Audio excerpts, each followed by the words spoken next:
रहमान ने। आखिरत की जिंदगी पर कैसे यकीन करें कि वाकई आखिरत की जिंदगी है।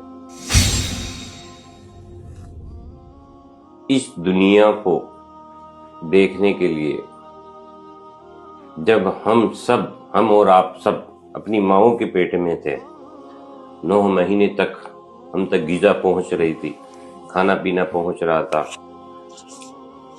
जिस तरह इस दुनिया की जिंदगी को देखने के लिए अपन सबको माँओं के पेट से जन्म लेना जरूरी है, ठीक उसी तरह आखिरत की जिंदगी को देखने के लिए हमें मरना जरूरी है। हर नफ्स को मौत का मजा चखना है। सबसे अक्लमंद आदमी वो है जो मौत से पहले मौत की तैयारी करे।